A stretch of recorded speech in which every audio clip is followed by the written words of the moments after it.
తలుపేసేసి నిన్ను బిగించేసి నిన్ను బంధించేసి చేసే బలవంతాలు ఇక్కడ దేవునిలో స్వేచ్ఛ కలదు. నీవు జీవమును కోరుకుంటావా? శాపమును విడిచిపెట్టు. శాపమును కోరుకుంటావా? జీవము పోతుంది. మరణమును కోరుకుంటావా? జీవము పోతుంది. జీవం కోరుకుంటా మరణం పోతుంది. శాపమా ఆశీర్వాదమా? ఆశీర్వాదములకు కారకులగుటకు మనం పిలువబడి ఉన్నాం. ఆశీర్వాదములకు కారకులగుటకు మనం పిలువబడి ఉన్నాం. అందుకే ఇస్సాకు విత్తనం వేసిన వాడే నూరంతల ఫలము పొంది ఉన్నాడు. కనుక ప్రియమైన దేవుని బిడ్డలారా, ఆదికాండం 1వ అధ్యాయం మీరు ఫలించి అభివృద్ధి పొంది విస్తరించి భూమిని నిండించి దానిని లోపరుచుకుని సమస్తమైన వాటి మీద ఏలుటకు మీకు అధికారం ఇచ్చి ఉన్నాను, అన్నిటి పైన మిమ్మల్ని నియమించుతున్నాను అని చెప్పేసి అంతటి ఆశీర్వాదం దేవుడు ఇచ్చి ఉన్నాడు. కానీ మానవుడు అతిక్రమమును కలిగించడం వలన, పాపము జరిగించడం వలన ఆశీర్వాదాన్ని కోల్పోయాడు. ఈ రోజున మనం ఆశీర్వాదాన్ని పొందుకోవాలంటే అటు పాపములకు దూరముగా ఉండాలి, శపితమైన వాటికి దూరముగా ఉండాలి, ప్రత్యేకించబడిన వారిగా ఉండాలి, దేవుని చేత ఆశీర్వదించబడే వారముగా ఉండాలి. ఆశీర్వదించబడాలంటే కొన్ని నియమాలు ఉన్నాయి. దేవుని యందు భయము భక్తి కలిగిన వారిగా మనం ఉంటే ఆశీర్వదించబడతాం. రెండవదిగా ప్రియమైన దేవుని బిడ్డలారా, అక్కడ రాయబడుతున్న సంగతులను మనం జ్ఞాపకం చేసుకుంటే భయము భక్తి కలిగిన వారికి దేవుడు ఆశీర్వాదిస్తే, రెండవదిగా నీతిగా జీవించే వారిని దేవుడు ఆశీర్వదిస్తాడట. మూడవది దేవుని మాట శ్రద్ధగా వినేవారిని ఆశీర్వదిస్తాడట. నాలుగవది దేవునికి నువ్వు చెల్లిస్తే ఆశీర్వదిస్తాడట. ఐదవది దేవుని నామమును గణపరిచే విధముగా నీవు ఉంటే ఆశీర్వదిస్తాడట. హల్లెలూయా. ఆశీర్వదించబడిన వారు ఎక్కడ ఉండాలంటున్నాడు? దేవుని సన్నిధిలో కృతజ్ఞతగా ఉండాలి. ఈ మధ్యలో చాలా మంది అభివృద్ధి చెందిన తర్వాత దేవుని మర్చిపోతారు. అభివృద్ధి చెందిన తర్వాత వారి బిజీ షెడ్యూల్ పడిపోతారు. ఆస్వాదించబడిన తర్వాత దేవుడిని అసలు లెక్క చేయరు. ఆస్వాదించబడిన తర్వాత చర్చికి అసలు చర్చి సంఘస్థులతో కలిసి ఉండడానికి అసలు ఇష్టపడరు.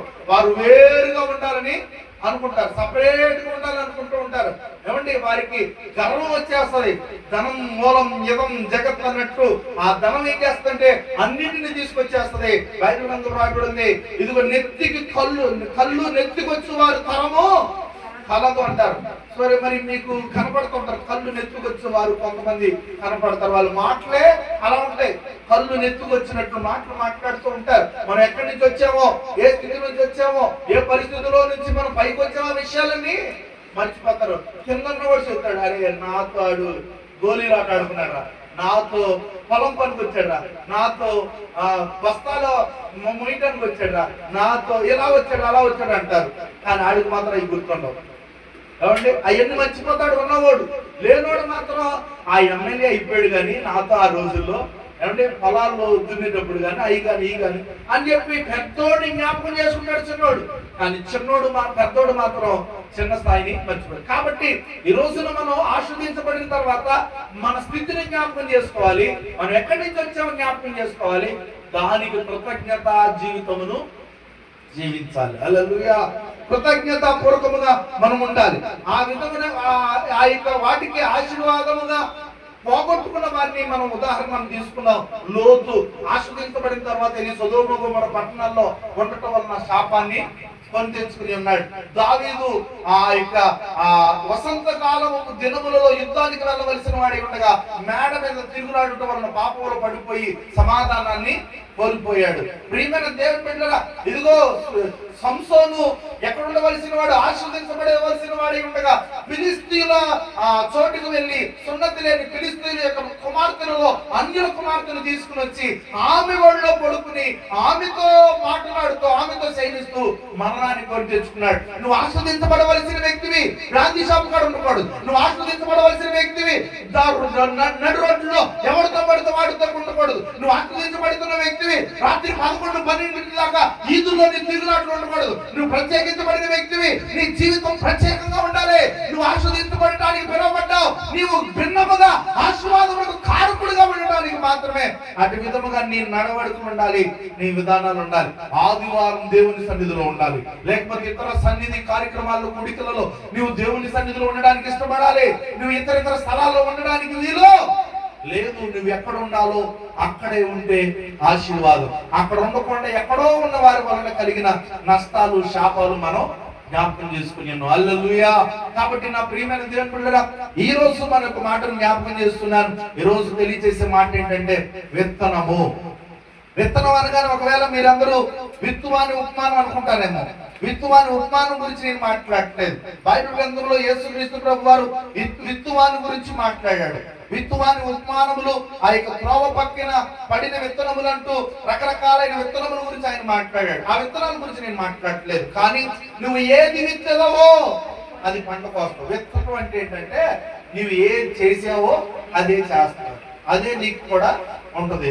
ఏ ఉదాహరణకు చెప్పాలంటే, ఒక కొడుకు ఏం చేశాడంటే తండ్రి గారి కంటండి ఒక కంచె పళ్ళు, సత్తి పళ్ళు, సత్తి గ్లాసు వీటిని సపరేట్ ఉంచేవాడంట. అది అడుక్కునోడుకు వెళ్ళి, లేకపోతే మన సంబంధం లేనోడుకు వెళ్ళి, ఎవరికే కన్న తండ్రికి ఆ ప్లేటు ఆ గ్లాసు పక్కన పెట్టి అందులోనే వాడికి పెట్టాలి రూల్స్, అందులోనే పెట్టాలి. ముసలోడు కదా, సిరక్గా ఉంటాడు. ఆడి సిరాకులు మళ్ళీ పిల్లలు కట్టుకుంటాయి, మా కట్టుకుంటాయి అని చెప్పేసి అనుకుంటాడు. ఏమనుకున్నాడు, ఒక గిన్నె గ్లాసు సపరేట్ చేసి అది ఆడిని కడుక్కోమని దూరంగా పెట్టుకోమని, మళ్ళీ ఆ గ్లాసులోనే ఆ గిన్నెలో ఉంటేనే ఆడికి అన్నం పెడతాడు. లేకపోతే అన్నం కూడా గిన్నె గ్లాస్ లేకపోతే మంచినీళ్ళు ఉండవు, అన్నం ఉండదు.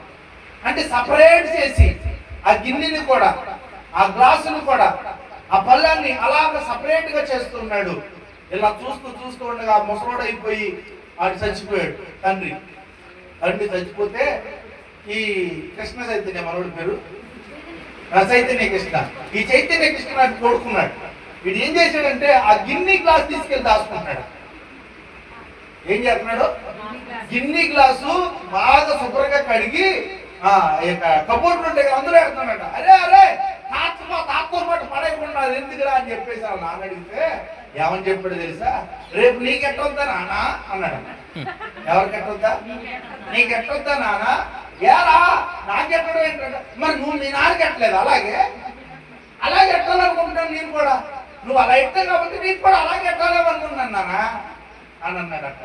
నువ్వు ఏ గిత్తతో కొలుస్తావో అదే గిత్త నీకు కూడా కొలవబడుతుంది అనే మాట ఈ రోజు విత్తుట అనే ఒక అంశం. హల్లెలూయా. విత్తడం గురించి ఏది విత్తాలి, ఏది విత్తకూడదు అనే సత్యాన్ని నువ్వు గ్రహింపు కలిగి ఉండాలి. ఇదిగో మనం ఎకరం భూమిలో ఎకరానికి సంబంధించిన పంట విత్తితే అంత పంటే వాస్తవం. అంతేగాని 5 ఎకరాల పంటనేమి పోయి 5 ఎకరాల పంటలో లేకపోతే నువ్వు ఎకరం పంటనే విత్తితే ఆ ఎకరం పంటనే వాస్తవం. అంతేగాని 5 ఎకరాలు కదా, నేను 5 ఎకరాలకి 5 ఎకరాల పంట ఎందుకు వేయట్లేదు అంటాకి, నువ్వు విత్తింది ఎకరం విత్తనాలే, ఎకరం విత్తనమే కాబట్టి ఆ ఎకరాంటే వాస్తవం. పొలం ఎక్కువ ఉన్నంత మాత్రాన అక్కడ ఏం ఉపయోగం లేదు. అలాగునే నీ నా జీవితంలో, ఆత్మీయమైన ఈ జీవితంలో నువ్వు ఏం విత్తుతున్నావు? అసూయను విత్తుతున్నావా? కోపాన్ని విత్తుతున్నావా? భయంకరమైన పాపాన్ని విత్తుతున్నావా? లేకపోతే ఇతరుల మీద మాటలతో పడిపోయి విత్తనాలు విత్తుతున్నావా? ఇతరులని కీడు విత్తుతున్నావా? ఇతరులకి హానికరాన్ని విత్తుతున్నావా? ఇతరుల మీద నీకు వారికి తెలియకుండా వెనకాల గుంటలతో జీవితంగా విత్తుతున్నావా? ఎవడు చూడలేదనుకుంటున్నావా? అయితే దేవాది దేవుడు ఉన్నాడు, వాని క్రియలు చొప్పున ప్రతి వారికి సిద్ధపరిచిన జీతం నా యొద్ద ఉన్నది అంటున్నాడు. హల్లెలూయా, హల్లెలూయా. ఈ రోజు నీ రోజులు సాగిపోవచ్చు, ఈ రోజు నీ పరిస్థితి బాగానే గడించుకోవచ్చు, అన్ని నీకు ఎలాగో సాగుపత్తులు వరకోవచ్చు. కానీ introduce the crocodile festival, there is the crocodile festival, ముందుంది అసలైన మొసళ్ళ పండగ. హల్లెలూయా. రేపటి గురించి ఆలోచించు, రేపటి భవిష్యత్తు గురించి ఆలోచించు. ఈ రోజు గురించి నువ్వు ఆలోచించబాక. ఈ రోజు గడిచిపోతే చాలనుకుంటున్నావేమో, రేపటి దినమున కావలసిన విధముగా నీకు అన్ని ఉంటాయి పరిస్థితులు. హల్లెలూయా. చాలా మంది ఇప్పుడు తల్లిదండ్రులు బిడ్డల మీద ఆధారపడాల్సి వచ్చినప్పుడు కూడా వాళ్ళు ఏమనుకుంటారంటే, ఈ రోజు ఏదో 4 రూపాయలు నేలే నాగేంట్లే అని చెప్పేసి నీ బిడ్డలను అసలు వాళ్ళ మీద ఎంత రభసరభ చేసేస్తారో.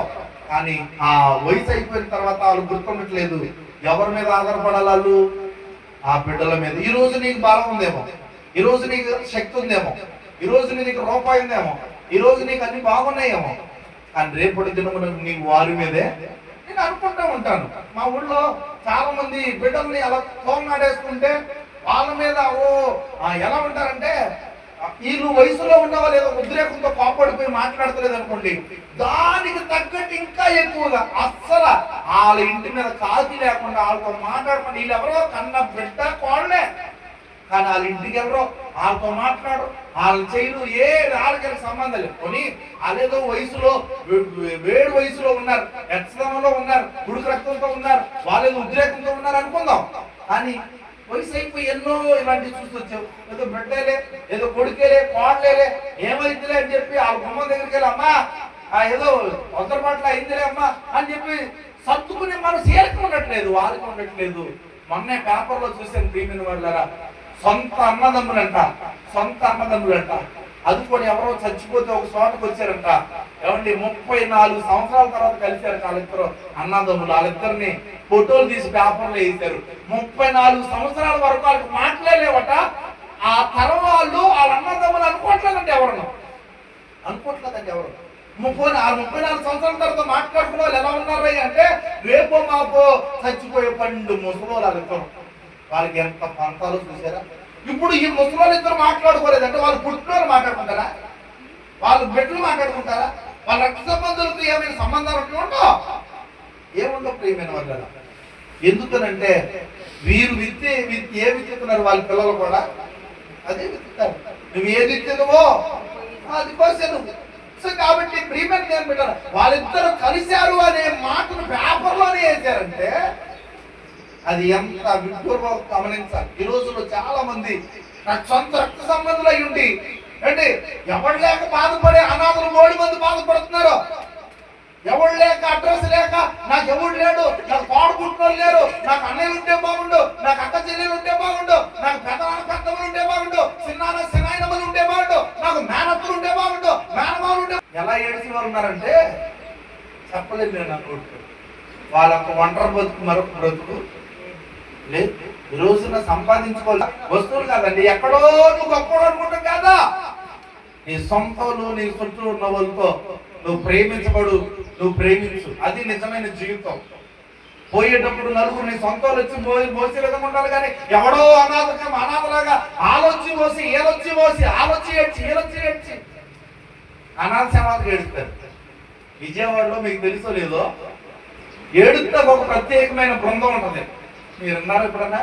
మొత్తం వాళ్ళకి డబ్బులు కడితే చాలు, పాడి కాడి నుంచి అన్ని ఆలే. మనం తెల్ల బట్టలు వేసుకుని చచ్చిపోయినప్పుడు వేసుకుని కూర్చుని బట్టలు వేసుకుంటే చాలు, ఆలే చచ్చిపోయిన వాళ్ళ మీద ఏడుస్తారు, ఆలే అన్ని పూలు తెస్తారు, ఆలే సమాధి మాతారు, ఆలే పాతేయటో కాల్చేయటో చేస్తారు, అన్ని ఆలే చేస్తారు. ఏడుతప్పుడు ఆలే ఏంటంటే విడ్డూరంగా. దాని అర్థం ఏంటంటే ఏడ్చే వాళ్ళ బతుకి లేదు. కొంతమంది ఏడుతారండి, దొంగ ఏడుపులు, ఏదో ఆస్తి మనకు రాదేవని సచ్చి ఎవరు ఏడుతులేదు చూడరా అంటారని చెప్పేసి ఆ కాజేడుగా ఆ ఏడుపులో తెలిసిపోతుంది. ఒక్కొక్కసారి వీడియో తీస్తాం కదా, రకరకాలైన ఏడుపులు ఏడుతుంటారు కొంతమందికి. నిజంగా కన్నీరు కార్చి నిజంగా దుఃఖించే వారిని సంపాదించుకోవాలి. మనం అలా సంపాదించుకోవాలంటే ప్రేమను పంచాలి, అలా ప్రేమగా ఉండాలి రక్త సంబంధులు బంధాలు. కాబట్టి నువ్వు విత్తే వారి విషయంలో చాలా జాగ్రత్తగా ఉండాలని తెలియజేస్తున్నావు. ఏమంటే వాడు నన్ను తిడుతున్నాడంటే నువ్వేం చేసావు? ఇద్దరిలో ఏమంటే శబ్దం ఈ చెయ్యి అడగంటే శబ్దం రాదు, ఈ రెండు కలిస్తేనే శబ్దం వస్తుంది. వచ్చిందా? శబ్దం రెండిట్లో తప్పు ఉంటేనే వస్తుంది. యువతల వ్యక్తి దగ్గరికి వెళ్తే ఆడిదే తప్పండే అంటాడు, ఆడి దగ్గరికి వెళ్తే ఆడిదే తప్పండే అంటాడు. తెలుసుకోవాల్సింది ఏంటంటే ఇద్దరిలో లేకుండా ఎక్కడ కూడా జరగదు. హల్లెలూయా. కాబట్టి నా ప్రియమైన దేవుని బిడ్డలారా, నీవు విత్తినది చచ్చితే గాని వారిది బ్రతకదు అని 1 కొరింథీయులకు రాసిన పత్రిక 15:36. ఫస్ట్ గలతీయులకు రాసిన పత్రిక 6:7 చదువుకుని ప్రారంభించుకుందాం. ఎవరైనా రెఫరెన్స్ రాసుకునే వాళ్ళు రాసుకోండి. గలతీయులకు రాసిన పత్రిక 6:7 మోసపోగుడి, దేవుడు వెక్కిరింపబడుడు, మనుష్యుడు ఏమి విత్తినో ఆ పంటనే కోయును. ఎలాగనగా చాలండి, మనం మాట్లాడుకునే అంశం అదే. మనుష్యుడు ఏమి విత్తునో అదే పంటను కోయును. ఇప్పుడు మనం మాట్లాడుకుందాం 1 కొరింథీయులకు రాసిన పత్రిక 15:36. కొరింథీయులకు రాసిన మొదటి పత్రిక అమ్మా, ఓ అవివేకి, నీవు విత్తున్నది చచ్చితేనే గాని బ్రతికింపబడదు కదా. హల్లెలూయా. నీ విత్తున్నది చచ్చితే గాని అది బ్రతకదట. నువ్వు విత్తాలి, విత్తున్నది చచ్చిపోవాలి. నువ్వు ఆశించకూడదు, దాన్ని నువ్వు గ్రహించకూడదు. Praise the Lord. హల్లెలూయా. కాబట్టి నా ప్రియమైన దేవుని బిడ్డలారా, ఇదిగో 1 కొరింథీయులోనే అదే 37వ వచనం చూద్దాం, 15లోనే. నువ్వు విత్తిన దాన్ని చూడగా అది గోధుమ గింజ అయినను సరే, మరి ఏ గింజ అయినను సరే, వట్టి గింజనే విత్తుచున్నావు కానీ నీవు పొట్టబోవు శరీరమును విత్తలేదు. హల్లెలూయా. వట్టి గింజలే విత్తితే ఏమవుతుందండి? వట్టి అవుతుంది. నిన్న కొలపర సంఘంలో ఒక ఆమె వాళ్ళ పిల్లల్ని హాస్పిటల్లో చేర్చింది. ఇక్కడి నుంచి కూడా మన సంఘం చాలా మంది సహకారం చేశారు, డబ్బులు పంపారు. అయితే నిన్న బిల్లు కట్టడానికి విజయ హాస్పిటల్కి వెళ్ళాం. ఆ అమ్మాయి బాధపడుతుంది. కారులో తీసుకొచ్చారు. నేను శ్రీపారు నుంచి వచ్చి వాళ్ళు దించేసి మళ్ళీ శ్రీపారు వెళ్ళి కైకూరు వెళ్ళి వాళ్ళని తీసుకొచ్చి డిశ్చార్జ్ చేసి బిల్లు అయితే కట్టేసి కొలపరలో దించి అడవిలో ఉన్న బ్యాగ్ మర్చిపోయాను. మళ్ళీ శ్రీపారు వెళ్ళి రాత్రి, ఎందుకంటే లేట్ అయిపోయింది. 3ంటికి డిశ్చార్జ్ అన్నారు. వాళ్ళు ఫోన్ దమ్ము కింద పడుతున్నారు. అందుకని చెప్పి కంగారులో నా బ్యాగ్ మర్చిపోయాను. మళ్ళీ పొద్దున్నే 7:30 మళ్ళీ ఇటు వచ్చేయాలని చెప్పేసి మళ్ళీ నేను శ్రీపారు వెళ్ళి మళ్ళీ అక్కడి నుంచి అయ్యి తీసుకొచ్చాను. సో కాబట్టి ఆ అమ్మాయి ఒక మాట అంటుంది, ఏమనంటే, నా తరపున మా ఆయన తరపున ఎవ్వరూ సాయం చేయలేదు అయ్యగారు. నేను ఒక మాట అన్నా, అమ్మా, ఇలాంటి ఆపదలే మానవునికి పరిపరి రకాలు వస్తాయి, రకరకాలైన ఆపదలు వస్తాయి, ఏదో ఒక అవసరం వస్తుంది. అవసరంలో నీవు విత్తితేనే వాళ్ళు నీకు విత్తుతారు. వాళ్ళ సాయానికి నువ్వు ఉపయోగపడితే నీ సాయానికి వాళ్ళు ఉపయోగపడతారు. మేము చింతపండు ఇల్లు కట్టుకుంటున్నాం కదా, మా మామగారు ఒక మాట్లాడినాను. మామగారు, ఎవరు రావట్లేదు మీ తరపున పనిచేయడానికి, అందరూ నా తరపున వస్తున్నారు ఏంటన్నాను. మరే నేను ఎవరి పనికి వెళ్ళలేదు, వాళ్ళ ఇంటికి రావట్లేదు. ఏమంటారా, నేను ఎవరికి సాయం చేయడానికి వెళ్ళి సావలేదు, నాకు ఎవరు రాదు అని చెప్పి. మీ యాగరమెల్లో ఏమండి ఏదో ఉంటుంది కదా, బదలాకులు అంతే, బదలాకులే. నువ్వు బదులొస్తే నువ్వు బదులవుతారు, నువ్వు వెళ్తే నీకు వస్తారు. ఇలాంటివి మీ ఊళ్ళో ఉంటాయి. అంటే నువ్వు వెళ్తేనే వాళ్ళు వస్తారు, నువ్వు వెళ్ళకపోతే అలా. నువ్వు అట్టెడితేనే నువ్వు అట్టున్నారు వెళ్తారు, లేకపోతే అట్టకపోతే ఎవరు నీకు అట్టడం. చదింపులు చూడండి, పుస్తకం తీసుకుపోతారు, తీసి చదింపులు ఉన్నాయా, లేవు, తినేసి వచ్చేయడం, తినేసి కావాల్సి. ఎలాంటి సందర్భం అంటే ఇస్తేనే. ఇక్కడ నేను ఈ సందర్భంలో ఎందుకు మాట్లాడుతున్నాను అంటే, విత్తుమా అని సందర్భంలో నువ్వు విత్తినదే నీవు దానికి ఎదురు చూడాలి. ఉదాహరణ, బంగారం వేసాం అనుకోండి, ఆ బంగారాన్ని ఖచ్చితంగా ఎదురుపోతారు. అవును కదా, నీ నరకాదేగా ఒక పావుగాది ఎక్కువైనా వస్తుంది నా పెళ్లికి, నా కూతురు పెళ్లికి, నా కొడుకు అంటారు లేదా. అంటే నువ్వు విత్తావు ఆల్రెడీ, ఏదో కాపురత్వంగా ఫ్రీకి ఇచ్చేసినట్టు ఫీల్ అయిపోతారు. ఇచ్చావు ఏమన్నా, మళ్ళీ నీ బంగారం గురించి నువ్వు ఎదురు చూడాల్సిందే. హల్లెలూయా. కాబట్టి నీ విత్తుటతో సమానం. నీ విత్తున్నది కోస్తావు. విత్తకూడనివి ఏంటి అని అంటే, యోబు 4:8 ఈ మాట రాయబడుతుంటది. యోబు 4:8 ఏమేమి విత్తకూడదు అమ్మా? నేను చూసినంత వరకు అక్రమమును దున్ని కీడును విత్తువాడు దానినే కోయును. హల్లెలూయా. అక్రమమును విత్తి కీడును, అక్రమమును దున్ని కీడును విత్తువాడు ఆ పంటనే కోయును. నువ్వు అక్రమమును విత్తకూడదట, కీడును విత్తకూడదట. నువ్వు గనక ఆ అక్రమమును దున్ని కీడును గనక విత్తితే, పొలమేమో అక్రమం అంట, విత్తనాలేమో కీడంట. కీడు విత్తనాలు ఏమండి, అది లేకపోయింది అనుకో, మరి ఎక్కడికే కీడు మనసులు ఇల్లు. ఏమండి, మన చుట్టూనే ఉంటారు. మనం బాగోవు, ఆల్కోడు బాగోకూడదు. మనకి ఏమి లేదో ఆల్కోడు ఉండకూడదు. మనం జరగకపోతే పోయింది సార్ ఇలాగే నా సెల్ ఫోన్ పోయిందండి. మానవ సహజమైన మనసు చూడండి, వేరే వాళ్ళు ఇద్దరు సెల్ ఫోన్ పోయింది అంటే నా మనసు ప్రశాంతం. నాదే కాదు, వాళ్ళకి కూడా మానవ సహజం చూడండి. ఇప్పుడు వీడు చెరువుపోతే కొంత బాధపడతాడు, పక్కన వాళ్ళు చెరువుపోయినాయి కాదు, నాదే కాదు వాళ్ళకి కూడా పోయింది.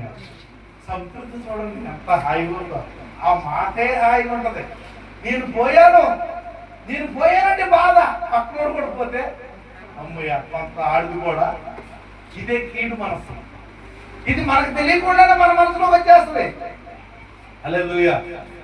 ఈ రోజుల్లో టైఫాయిడ్ జ్వరాలు వచ్చి హాస్పిటల్ తిరుగుతున్నారు. మనకు మాత్రం వస్తే బాధ, మనకు మాత్రం వచ్చిందని చెప్పరు. మా ఊళ్ళో నాడే చెప్తున్నా అందరికన్నా, అమ్మయ్య అందరికి జ్వరాలు వస్తున్నాయంట.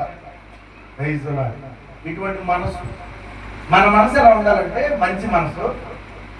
మనం బాగోపోయిన ఎదుటివాడు బాగుండాలి. ప్రభువా నాకు ఇబ్బంది ఉన్న ఆడు శుభ్రంగా, ఇప్పుడు చివరి నిలికి నిప్పు పెట్టుకుంది అనుకోండి, నిప్పు అంటుకుంది అనుకున్నాను, ఆడు పోతే పోయాడు అనుకున్నాం అనుకో, ఆ నిప్పు ఏం చేద్దాం తెలుసా? ఆ రోజులు పూర్వ రోజులు దమ్మిలింది కాబట్టి ఒకదాని తర్వాత ఒకటి ఇక్కడ దాకా అదే ఆడు బాగుండాలని కొరకు నువ్వు బిందించుకుని నువ్వు కూడా వెళ్ళావు అనుకోండి, ఆడి దారిపోతే నీది శుభ్రంగా ఉంటుంది, నీ దాకా రాదు. అంటే నువ్వు కీడు విత్తనాలు వెతకూడదు, ఎదుటోడిని పాడిపోవాలని కీడు విత్తనాలు వెతకూడదు.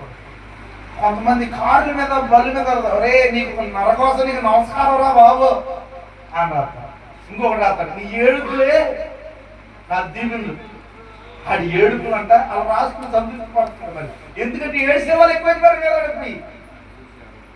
ఒకరిని చూసి ఒకరు ఏడ్చే వాళ్ళు ఎక్కువైపోయారు, ఒకరిని చూసి ఒకరు నవ్వే వాళ్ళు ఎక్కువైపోయారు. పలకరెత్త పడతారమ్మా, పలకరెత్తకు వచ్చి అమ్మ బాగున్నావా అని అడుగుతారు.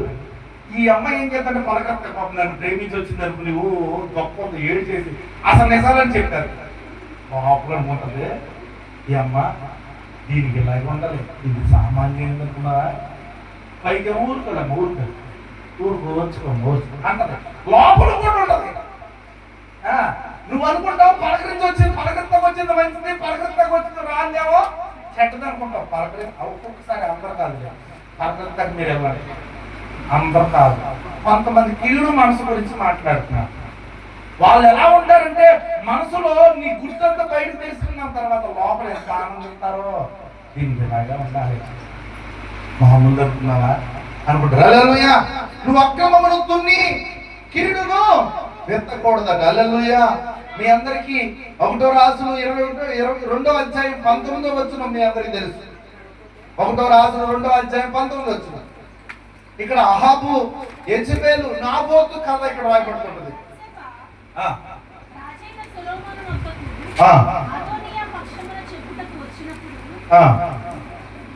1వ రాజులేనమ్మా, 2వ అధ్యాయమా 19వ వచనమేనా? ఓకే, 2 రోజులు చదవండి.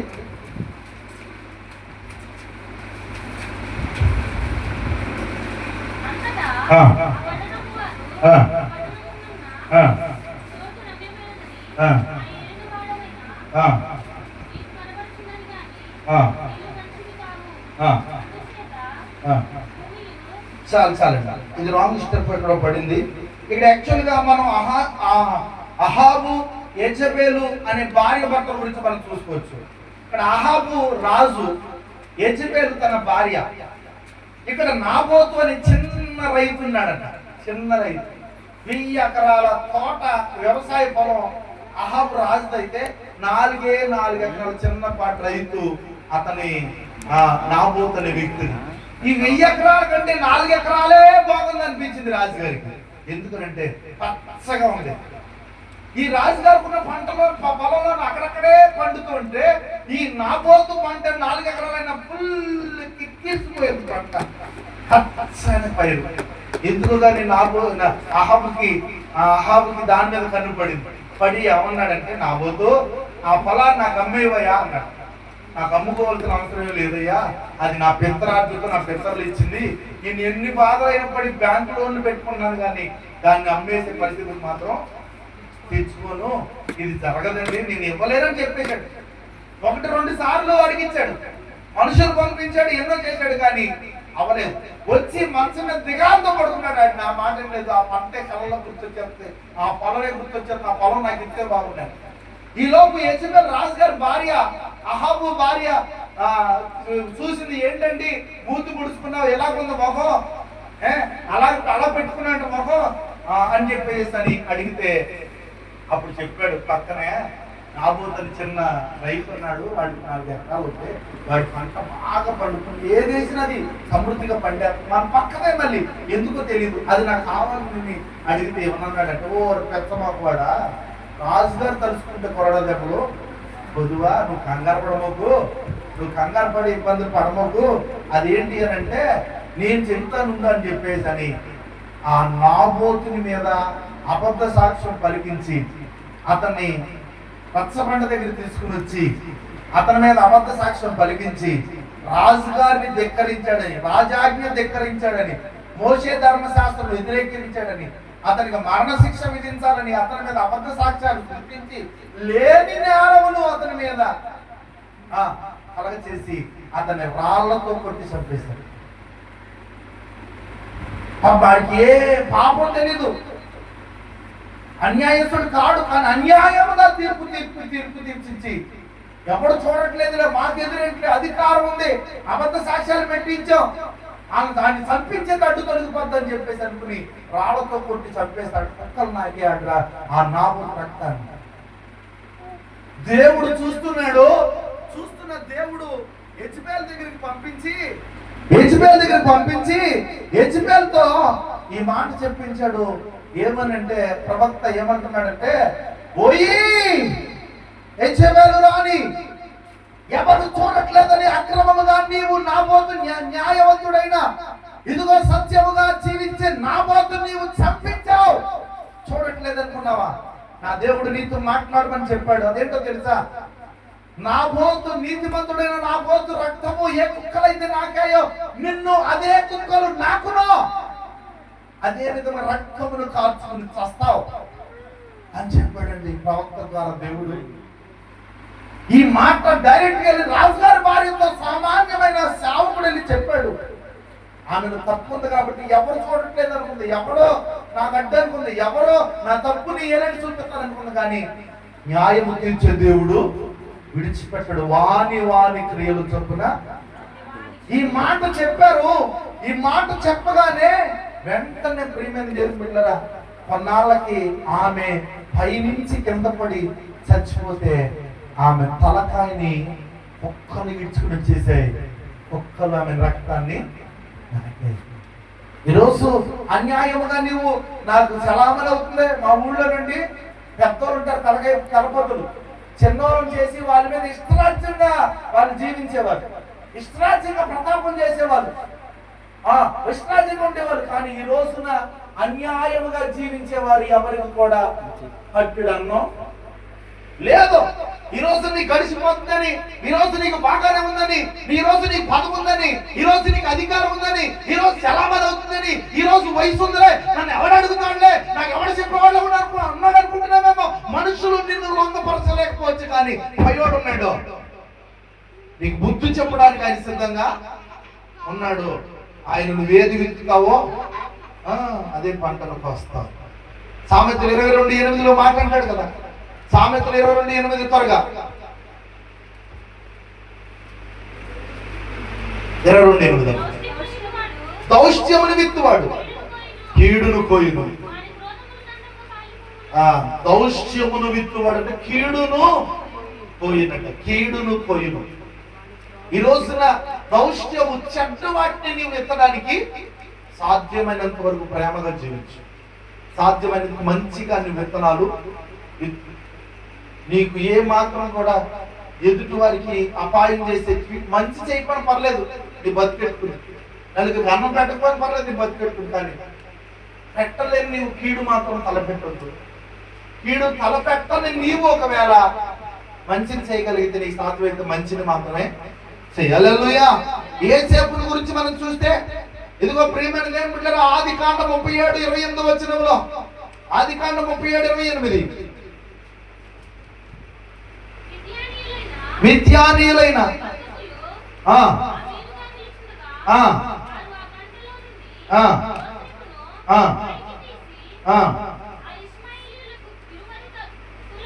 ఆ ఆ అమ్మివేసిరి పోయిరి. మనందరికీ తెలుసు ప్రియమైన దేవుని బిడ్డలారా, ఇక్కడ యోసేపు కీడు చేశారు యోసేపుకి, కానీ యోసేపు మాత్రం అంతకంత వృద్ధి చెందుతూనే ఉన్నాడు. చిన్నతనంలో మీకు కాంతారావు రామారావు సినిమాలు చూస్తూ ఉండేవారు. ఏమండి అది అది ఎలా ఉంటాయంటే బాణాలు వేస్తారు, బాణాలు ఈ బాణాలు వేసుకుంటే సరిపోతుంది. ఇప్పుడైతే అనుకుంటే చెప్పుకోవాలి పడతాడు, కానీ అప్పుడు బాణం వేస్తాం కాసేపు బాణం వేసి చెప్తారు. ఆ బాణం ఉప్పేస్తో, ఆ బాణం ఏమేస్తో, ఆ బాణం ఏదోటి వేస్తో తెలియదు, బాణం వేస్తాడు ముందు. కానీ హీరో మీద బాణం ఎలా పడుతుందో తెలుసా? బాణం ఈడు అగ్ని వేసినా ఏది వేసినా ఆడు బాణానికి ఈడి మీదకి వచ్చి పువ్వులు వర్షం అయిపోతుంది, ఈడి మీదకి వచ్చి పోల్దండ అయిపోతుంది. ఈడికి మేలుగా మారిపోతుంది. హీరో కదా అంటే మంచోడు, వీళ్ళను చెడ్డోడు, దుష్టుడు, అపవాది, కీడును విత్తువాడు. ఈడి మీదకేమో పెద్ద బుద్ధి బండ్లు వచ్చి పడతాయి. కానీ హీరో మీద మాత్రం నువ్వు హీరోవి అంటే నువ్వు మంచిగా ఉండవు. నీ మీదకి ఒకడు కీడు విత్తినా నీ మీద పోల్దండే మళ్ళీ పూలే రావాలి, పోల్దండే రావాలి, మేలే నీకు తిరిగి రావాలి. యోసేపు నీతిమంతుడు కనుక అన్నలు అతని మీద కీడు విత్తినప్పటికీ కూడా అతనికి అంతకంతకు ఆశీర్వాదకరముగా మారింది, అభివృద్ధి చెందింది. కానీ అన్నలు అడుక్కునే స్టేజ్కి తీసుకొచ్చింది, తిండి పెట్టేవాడిగా అయిపోయాడు. హల్లెలూయా. శత్రువు వెంట భోజనము దేవుడు సిద్ధపరిచాడు. హల్లెలూయా. ఆఖరికి ఒక మాట చెప్తాను, సోమరితనాన్ని వెతకూడదండి. ఏ తనాన్ని ఎత్తకూడదు? సోమరితనాన్ని. సోమరులు దేవునికి ఇష్టలు కాదు. పొద్దున్నే 5ంటికి 4ంటికి లెగిసిపోయిన వాళ్ళే దేవునికి ఇష్టలు. ఏమండి ఎక్కువసేపు మంచం మీద మనం దొరలాడకూడదు. అవసరమైతే పొద్దున్నే లెగిసిపోయి మన పనులు చేసుకుని మధ్యాహ్నం 2 పూట నుంచి పడుకోవాలి. కొంతమంది ఇల్లు ఉంటాయి, అసలు ఆ ఇంటికి పొద్దున్న వెళ్ళాలంటే పోయి అలా లేపాలంటే ఆ టైం కూడా నిన్న ఎవరన్నారు యూత్ మీటింగ్కి పిలవండి అంటే కొడుకులు లేలేదండి. ఏమండి కొన్ని సందర్భాలు నీవు సోమర్థనానికి గుర్తుగా ఉంటావు, మంచిది కాదు. పూర్వీకులు మంచాలు ఉండేవి కదా, వాళ్ళకి పొద్దున్నే మంచాలు తీసేసి కట్లు మంచాలు పక్కన వేసేసేవారు. ఏమన్నా మాయ గారు ఇప్పుడు ఇదేదో మంచం వచ్చింది కదా, సన్న గ్లాస్ మంచం, అది పొడుకునే ఉంటది. అది పొడుకుంటే ఏమంటుంది తెలుసా? పొడుకో అడుగువాల్సిపోద్దా అంట. ఎత్తేసిన మంచాలు బాగానే ఉండి ఆ రోజుల్లో. ఈ రోజుల్లో ఏమైంది, ఈ మంచాలు వేసే ఉండేటప్పటికి మనసు అక్కడికి లాగింది.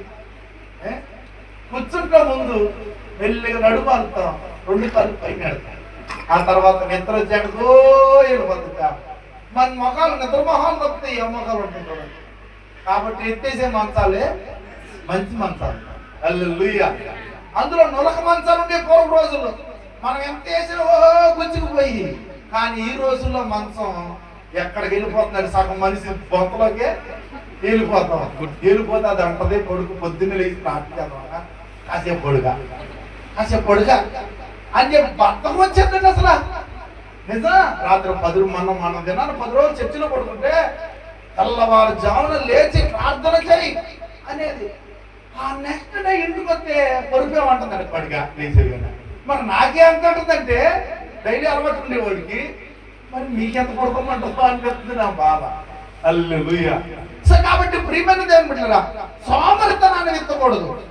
సామెతలు 2వ అధ్యాయం 20వ అధ్యాయం 4వ వచనం. సామెతలు 24 20వ అధ్యాయం 4వ వచనం. విత్తులు వేయి కాలమున సోమరితున్నాడు, కోత కాలమున పంటను కూర్చువాడు విచారించినప్పుడు వాడికి ఏమీ లేకపోతే. చక్కని మాట ఇక్కడ రాశాడు చూడండి. విత్తే టైంలో వాడు విత్తమంటాడు, విత్తకుండా పడుకునుంటాడు విత్తాల్సిన టైంలో. కానీ కోత కోసే టైంలో అందరి దగ్గర నిండు పంట ఉంటుంది, కానీ ఆ దరిద్రుడి దగ్గర మాత్రం ఖాళీ చేతులే ఉంటాయి. ఎందుకని? ఏమండి మంగళం మీకు కూలిపోళ్ళు మంగళాలు ఇస్తారా సోమవారం ఇస్తారా? ఏ రోజు పెడతారు అది ఇస్తారా? చెప్పే మా ఊళ్ళో మంగళవారం ఇస్తారు. అయితే కూలికి వెళ్ళేవాడికి ఏమో మంగళవారం ఫుల్గా డబ్బులు వస్తాయి. ఏనన్న వర్మ ఫుల్గా డబ్బులు వస్తాయి. ఇంటికాడ పడుకోవడం వస్తాయా? ఆడు విచారం ఉంటాడు. మంగళవారం 6 రోజులు పనికి వెళ్ళినోడు మొక్క ఉంటుందండి. ఆ రోజున నెల రోజులు ఆనందం ఆ రోజులోనే. ఎందుకని చేతున్నవాడికి డబ్బులు ఉంటాయి. ఒళ్ళు పోసుకుని తిరిగి ఓడుకుంటాం డబ్బులు. ఎందుకని వీడు పడుకున్నాడు. వాడు చలినా వర్షమైనా ఎండైనా పనికి వెళ్ళి కష్టపడి డబ్బులు తెచ్చుకున్నాడు. హల్లెలూయా. కాబట్టి ఈ సోమరవారి విత్తనాల ప్రకారం మన విత్తు విషయంలో సోమరితనంగా ఉన్నాడు. ఓ ఈ సోమరి, నీవు చీమల దగ్గరికి వెళ్ళి దాని దగ్గర నీవు జ్ఞానాన్ని నేర్చుకో. అది వేసవి కాలంలో పంట సమకూర్చుకుంటుంది. వర్షకాలంలో అది కూర్చుని బలమైన చీమలు బలమైన జీవులు అయినను అవి వేసవిలో తమ ఆహారమును సిద్ధపరుచుకును అని రాయబడింది. అంటే దాని అర్థం వయసు ఉండగా పర్వం ఉండగా పోగు చేసుకోవాలి. వయసు అయిపోయినాక అటన్నింటిని కూర్చుని తినాలని. వయసులోనేమో ఎందుకు బతుకున్నామని తిరగడు. ఈదులు అమ్మట, కొంపలు అమ్మట, ఆటమ్మట, ఈటమ్మట, లేకపోతే ఆ గ్రామంలో ఆలని ఈలని అయ్యని ఇయ్యని రకరకాలైన బిజీ సెచ్చువాళ్ళు. అయిపోయినాక వయసు అయిపోయినాక ఏమవుతుందండి? చేతులు కాలు సాగులు కూర్చోవడం దొరుకుతుంది. రూపాయి సంపాదించడం దొరుకుతుంది. రూపాయి తెచ్చుకొని అప్పుడే పెడుతుంది. ఎప్పుడు ముసలు అయిపోయినాక. కానీ నడువు రాదు, కాలు రావు, చేతులు రావు.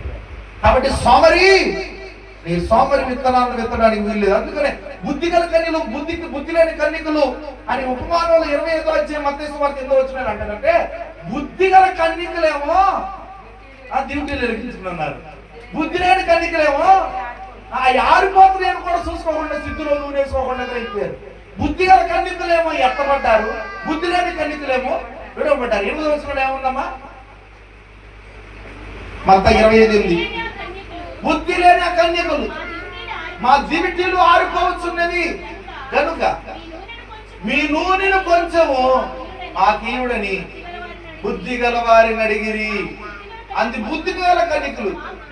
మాకును మీకును పంచుకుంటే సాలదేమో, మీరు అమ్మవారి ఎందుకు పోవుడి, కొనుక్కోడని చెప్పాను.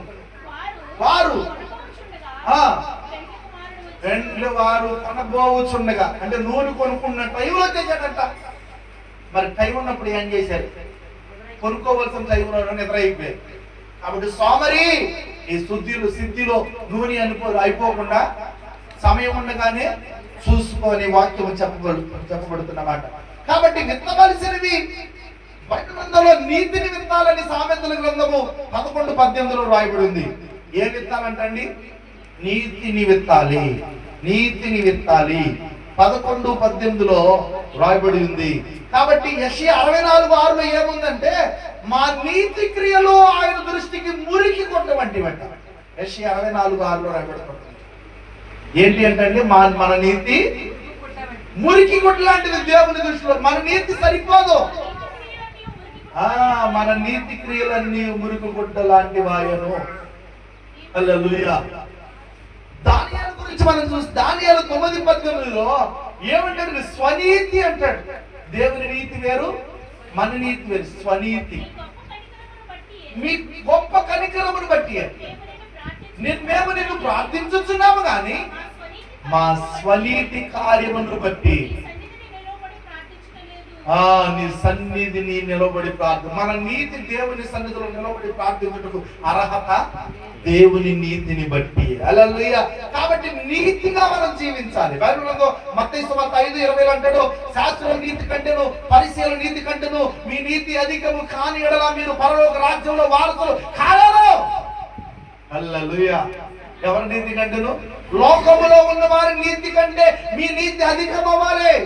లోకములో ఉన్న నీతి దేవుని దృష్టికి మురికి కొట్ట లాంటిదే. లోకములో ఉన్న నీతి స్వనీతి, అది మానవుల నీతి. ఆ నీతి నిన్ను పరలోక రాజ్యానికి చేర్చుంది. కానీ మరొక భిన్నమైన నీతి కావాలి. ఆ నీతి మన నజరేయుడైన యేసు క్రీస్తు ప్రభువారు అనుగ్రహించే నీతి. ఆ నీతి నీ నీకు అధికము కాని ఎడల ఆ నీతి ఫలములను ఫలించిన ఎడల పరలోక రాజ్యానికి చేరలేవు.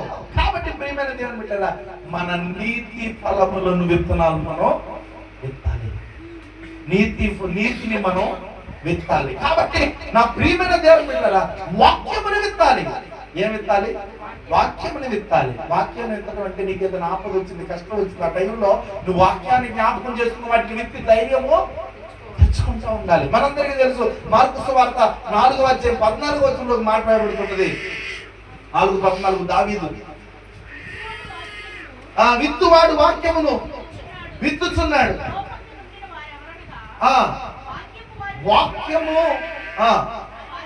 మనం ఫస్ట్ స్టార్టింగ్ విత్తువాడు వాక్యముని విత్తుచున్నాడు. హల్లెలూయా. వాక్యముని విత్తాలి. వాక్యం ఎవరు? యోహాను సువార్త 1:1 ఆదియందు వాక్యముండును, వాక్యము దేవుని యొద్ద ఉండును, వాక్యమే దేవుడై ఉండెను. దేవుని విత్తాలి. మనం ధైర్యం తెచ్చుకోవాలి. ఎట్టి పరిస్థితుల్లో, ఎట్టి ఆపద లోకంలో ఉన్నవారు మరణం వైపు వెతుక్కుంటారు. నేను చచ్చిపోతే బాగుండు, నేను ఉరేసేసుకుంటే బాగుండు, నేను ముందే చేసుకుంటే బాగుండు, నీ ట్రైన్ కింద పడిపోతే బాగుండు, నీ బాధలు తాళలేను, నీ కష్టాలు తాళలేను, నీ నొప్పి తాళలేను, నీ బాధలు తాళలేను, లేక ఈ తాళలేను అని చెప్పేసి వారు భయంకరమైన లోకంలో మరణం వైపు పరుగులు చేస్తున్నారు. అటువంటి టైంలో మరణం కాదు, నీకు గుర్తు రావాల్సిందే వాక్యమై ఉన్న దేవుడు. ఆదియందు వాక్యముండును, వాక్యము దేవుని యొద్దుండును, ఆ వాక్యమే దేవుడై ఉండెను. హల్లెలూయా. 1 సమూయేలు 17:37 దావీదు గొలియాతు కథలో మనందరికీ తెలుసు. దావీదు ఎవరిని విత్తాడు? రే దావీదా, ఎవరిని చూసిరా నీకు ధైర్యం, ఎవరిని చూసిరా నీకు బలం, ఎవరిని చూసిరా నీకు ధిక్కారం, ఏమి చూసుకుని నువ్వు సింహముల యొక్క బలము నుండి, ఎలుగుబంటి యొక్క బలము నుండి రక్షించిన యెహోవా ఈ ఫిలిష్తీయుల చేతి నుండి కూడాను నన్ను విడిపించుచున్నాడని దావీదు చెప్పిన. హల్లెలూయా. ఏమంటే దావీదు తన యుద్ధోపకరణాలను ధరించి విత్తలా, లేదా దావీదు తన యొక్క యుద్ధ నైపుణ్యతను విత్తలా, దావీదు తన తెలివితేటలు విత్తలా. ఏమి విత్తాడండి అక్కడ? సింహము నుండి, ఎలుగుబంటి నుండి నన్ను కాపాడిన ఆ దేవుడే, ఆ బలమే ఈ సున్నతి లేని ఫిలిష్తీయుడైన గొలియాతు నుండి కూడా నన్ను రక్షించును అనే ఒక విత్తనాన్ని విత్తాడు. దేవుని విత్తు, నిన్ను దేవుడే కాపాడతాడు. హల్లెలూయా. అందుకే ఆ మత్తయి సువార్తలో మనం చదువుకున్నాం 13:23 మంచి నేలను విత్తబడిన వాడు వాక్యమును విని గ్రహించువాడు. హల్లెలూయా. వాక్యమును విని గ్రహించువాడు. కాబట్టి ఈ రోజున మనం మంచిని విత్తుదాం. ఏ మాత్రం కీడును విత్తడానికి వీల్లేదు. ఒక్కసారి జ్ఞాపకం చేసుకుందాం. నీవు భూలోకంలో ఏమి విత్తుతావో ఆ పంటను ఖచ్చితంగా వస్తావు. నీ చేతిలోనే ఉంది. అది నీ మీద కీడు తెచ్చుకోవాలా, మేలు తెచ్చుకోవాలా, ఆశీర్వాదం తెచ్చుకోవాలా.